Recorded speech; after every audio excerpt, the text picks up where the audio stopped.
Hello everyone, my name is Tom Abadi and I'm your host for today's debate over the VP Southend election race. We will be joined today by Alina and Hannah, who will be presenting themselves and presenting a bit broader sense of who they are and why you should be electing them for the new VP Southend in the next academic year. This whole debate is presented to you by Rebel.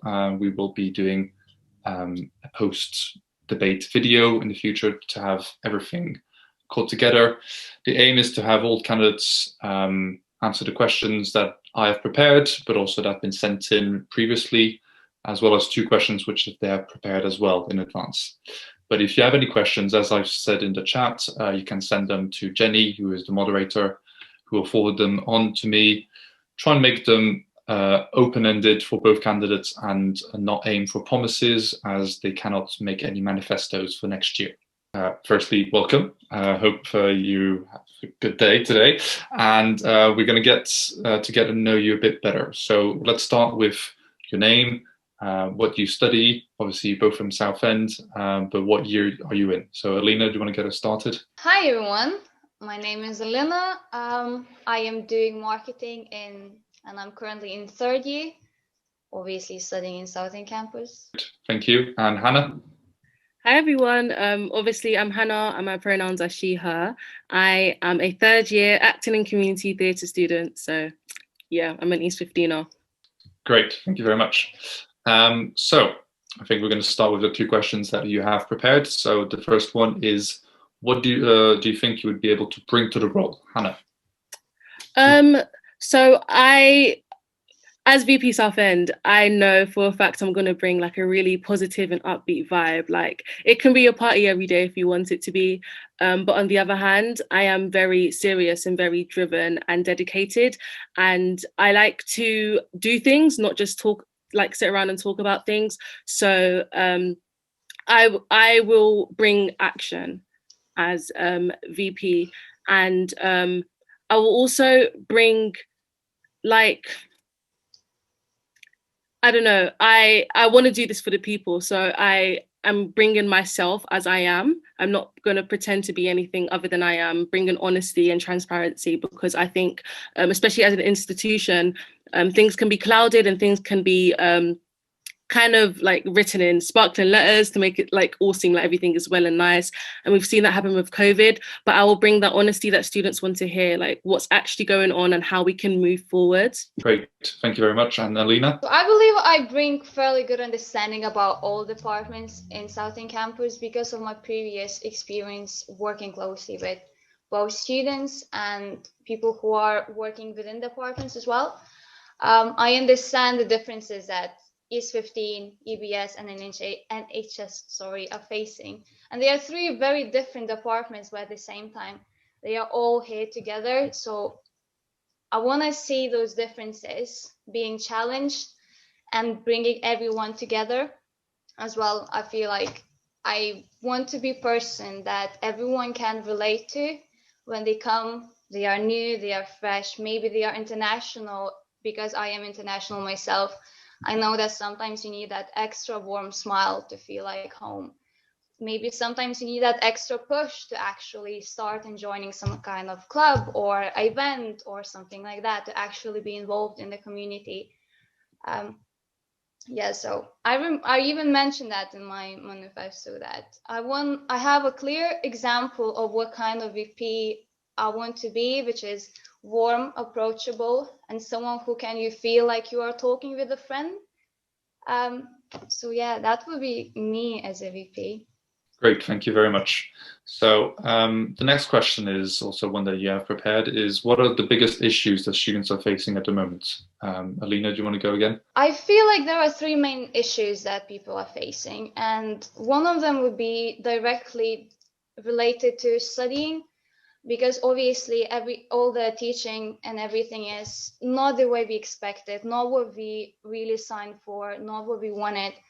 And sometimes quality doesn't go as the way we actually would like it to be. And that's a really big issue. Also, I feel like students are facing problems with accessibility for teaching, because not everyone can actually afford good computer, good camera to actually be involved in classes the way they are. sometimes expected to, sometimes the way they want to. Another big issue that students are facing, and I think it's quite a general thing, not only for university, is mental health. People might feel lonely. Motivation then drops dramatically, and you are still expected to deliver same academic achievements as you were before pandemic, while you're actually facing so many different difficulties. And of course, financial situation for some people was really impacted by COVID. Some people have less income. Some people have to have awful experiences with private tenants in houses that they potentially don't even live in, but they can't get out of contracts. And also there are also students who also have kids, and as a parent, when you have to deliver everything that you have to deliver in university, you also have to take care of your kids, and probably you also have to take care of a lot of financial difficulties as well because of COVID. I feel like there are some extra unique difficulties that specifically this year brought. Thank you very much. And Hannah? Yeah, just carrying on from what Alina said, I think the student experience is definitely the biggest issue because it has literally just dropped in quality, not just education-wise, but also socially. I think in terms of lessons and lectures, no one signed up to, sit in front of Zoom for, let's say, at least 4 to 6 hours a day. And it can be very, very draining and have a very negative impact on students' mental health. And even talk about mental health, like accessing the correct support for mental health can be difficult, especially in a time like this. So we do need to think about how we can make mental health support and just support in general more accessible for all students.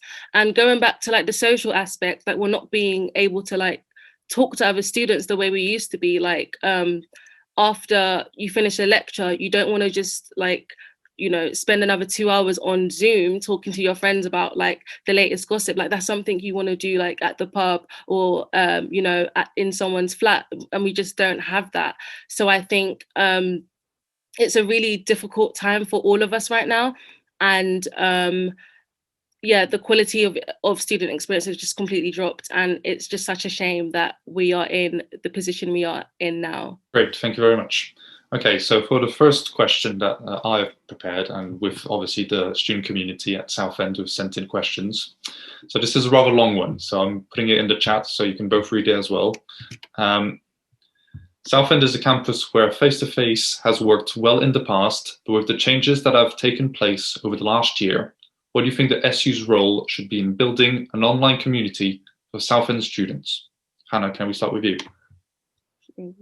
Yeah, I think the SU should try more to connect all students, not just by doing events, but like maybe like email chains. And I think the Let's Connect program that they've started now has been a really good example of trying to get people to talk to each other and socialize when we can't necessarily do that in person. And I think there have been several people doing amazing things to try and connect students, such as like the SU officers, and I'm one of them. I'm currently the Black officer, and I do try and put on events for not just the Black community, but for all communities to socialize and to learn and to just have some sort of experience, even though we're not getting the experience we want. And I think especially for like the first years as freshers, it was all online. They didn't really get to like see other people besides the people that they are in class with. So it's a really good opportunity for freshers and newbies to get to know other people and just to take them outside of like just to kind of, distract them from reality. And the reality is that we're in the middle of a pandemic. So even if it's like half an hour, 45 minutes, an hour, that time can like do wonders for people's mental health. Great, thank you very much. And Alina?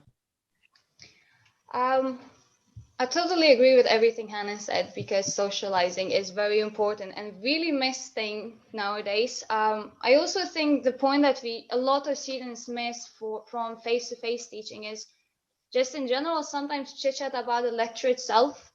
I know that in EBS, students really miss those final conclusion chit-chats between each other after the lecture about their courseworks, Same as NHS might be interested to actually hear about everyone else's experience on their placements as well. So it would be great to have not only social aspect of it, but also just having in general connection with your course mates as well, because even that is really missed, to actually understand that you're all struggling the same way. Sometimes it might feel like you are the only one who does not understand about your topic that you're writing essay on, but then when you actually talk with everyone else, you're all quite confused in the same way. So I think that's also something that would even improve learning experience for students as well. And of course, face to face or online, we all need connection, because that's how humans work. We just need to connect, we need to be heard, we need to listen. Great, thank you very much.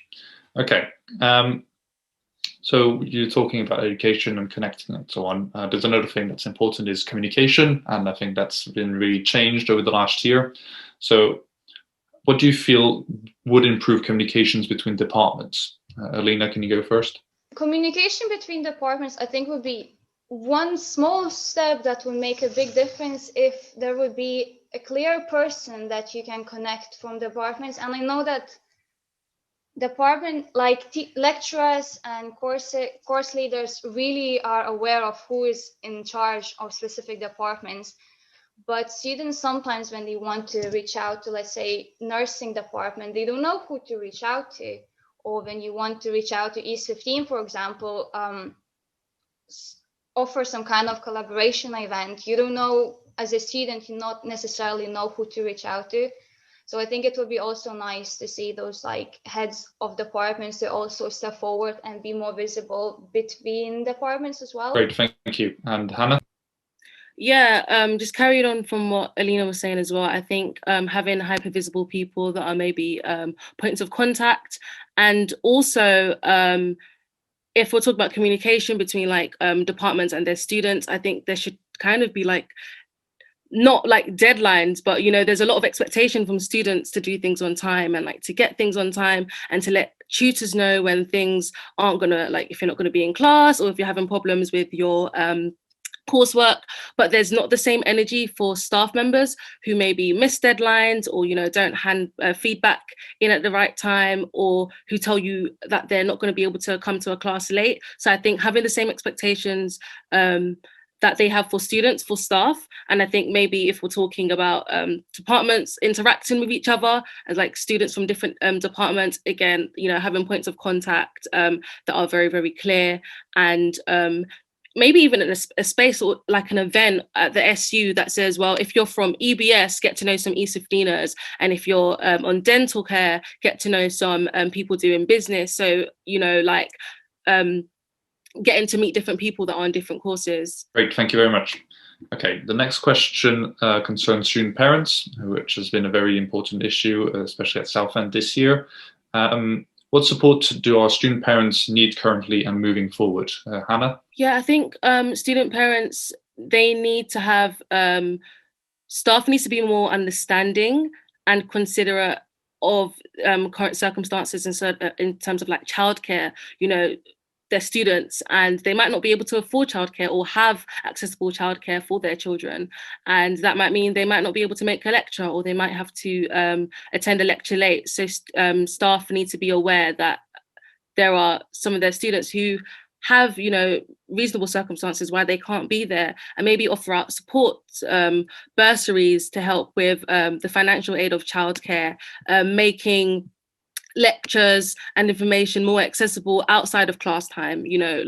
If you miss a class, you shouldn't feel like you've missed entirely everything. You should be able to access that online whenever you like, so you can catch up whenever you can. Thank you. And Alina?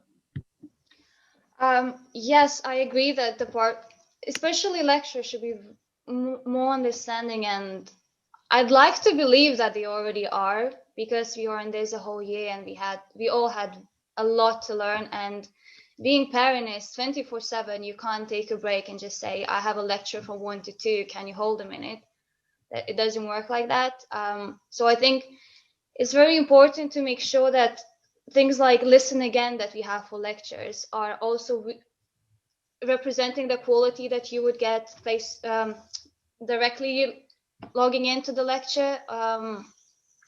So basically making sure that you are able to access everything in the same quality, not only be able to access information in general, but also that the fact that you can't log in to everything live doesn't make it, you don't have to be discouraged because you can't be face to face. So maybe there are, let's say, academic hours that usually students can come and ask questions, but even those are set on specific days, specific time. And if that doesn't work around your child, it's quite difficult. So I think even that kind of flexibility of information and the type of information you're getting is also needed. Great, thank you very much. Okay, so the next question is more about the engagement and how to connect with the rest of your campus. So how do you think you can grow the reach of your words to students and residents in terms of upcoming news and events? Alina, can you go first? I think what, as you already learned throughout the years, is that nothing works better than students sharing information with students. No staff will ever be able to reach out. Unfortunately, no staff will ever be able to reach out students the way students reach out each other. Also, it's clearly represented by the fact that all events that are hosted or organized by students usually get way bigger attendance than any other event.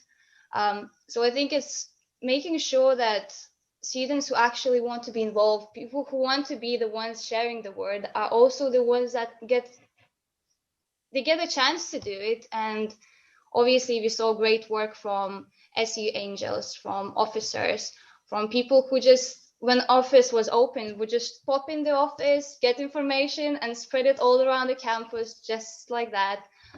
So I think in the end, SU is run by students, and students are the ones that are meant to take the power, take the lead, and it's all for them. So it's also information spread goes the same way. Fabulous. And Hannah?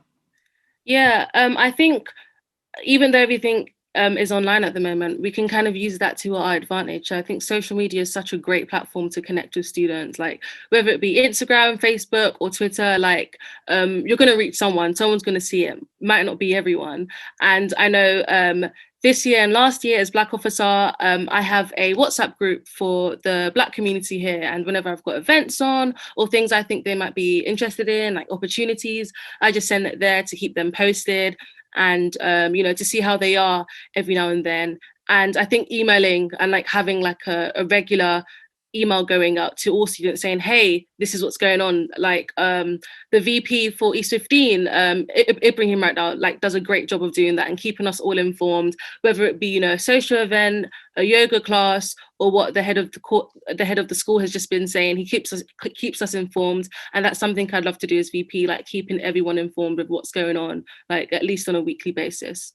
Touching up on that, because yes, we are delivering information to them and we're sharing a lot, but how would you maybe increase engagement for Southend students towards these events? Because obviously a lot of engagement has decreased this year, and it's been really difficult for people to engage, but how would you maybe improve that in the next year? Hannah, can you get started?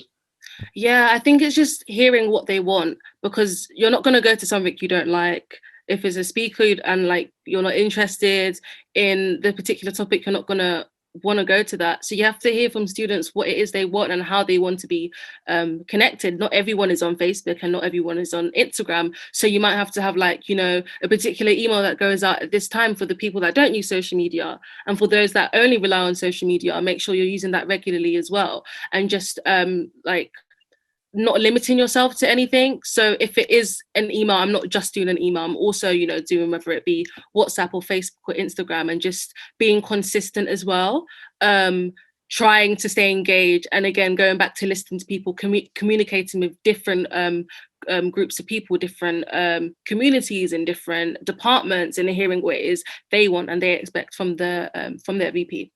Great. And Alina? I think it's also important, once all the events usually are the ones that you expect students to like, but it's very important to also sit down after event and think, okay, so did it work? Did it not? If it didn't, what was not right with it? Maybe it was something that just doesn't scream for students that it's interesting. And it's very important to listen what their needs, what they want, what they need, and what they find interesting, because different years might have different interests. Maybe one year people will be absolutely crazy about open mic and karaoke. Maybe next year people will be too shy to be part of karaoke evening. So it's like following the crowd, seeing what they actually would want, and also taking feedback very seriously, because it's one thing to start and maybe do your event, but it's very important to understand which events should continuously going and which ones should just be that one trial that actually was not as good as expected. Great, thank you very much. So obviously next year there's a whole new group of students who will be coming in without any experience of exams and so on. But what do you think the next VP Southend should focus on first, especially with the first years, and how should this be delivered? Alina, can you go first? I think it's important to remind everyone what university experience can be, because next year there will be majority of students who never actually had the real experience, and they won't have that many students to actually remind them what it can be. So they might come with different expectations, but it's very important to be the one that actually says it has to be fun, guys, because university, most of the people do that only once. You can't just be like, oh, I'll do this next year again if you're on third year already. It's not something that you do over and over. So it's also important to remind that you have to enjoy, you have to know things that have to come first, which is your education, but it's also, you have to be the one that actually reminds that after all this struggle, after all this time being alone in our rooms, it's time to actually connect with people, and university is an amazing part for it. Very promising, I like that. Can Hannah, you answer the question as well? Yeah, I think it's really, really important that we take into consideration that we are getting like a batch of students who have probably never done like proper exams before, to the extent of like, you know, university exams, talk less of A levels. And I think as VP, we should be talking to the university about how they assess their students and coming up with new ways to do assessments. Like, personally, I think that exams perpetuate like elitism and exclude so many students, especially those like struggling with mental health and neurodivergent students, and a lot of pressure put on exams. And we saw, and there's also actually an attainment gap between Black and white students when there are exams. And when exams were taken out of the picture last year because of COVID, that attainment gap was basically not there. And that proves to you that exams weren't working for everyone. So maybe going forward, we can consider this new way of assessing students as it worked for the majority, and making it more flexible, like I said, to those who are neurodivergent and, you know, might be experiencing certain circumstances that mean they can't do exams. So yeah, I think that's a really important question. Great, thank you very much. Okay, so the next question is concerning international students who've obviously been very affected by this COVID situation. So international students are struggling with issues with their CAS, which is the confirmation of acceptance of studies, which is mostly important for non-European students, but it will be more important post-Brexit. How do you think they should be supported in the next academic year? Hannah, can you go first? Right, I think one thing the university should definitely do is try and look at how they can make that application, this whole process, easy for their students, and give them as much support as they can, especially if they come from a country where they don't speak English and English isn't a language that they are very comfortable with. Certain applications can be very, very wordy and very, very, very confusing, even for me who only speaks English. I can't imagine how difficult it can be. So you know, yeah, like giving them that support. And I am not actually sure if this costs money, but if it does, they should definitely think about actually paying for this, because international students in general pay so much more than home students. And that's a whole different topic in itself. But I think if the university are inviting these students to say, hey, we want you here, they should really prove why they want those students here. So, you know, maybe paying for this application. And like I said, giving them that support with the process. Great, thank you very much. And Alina?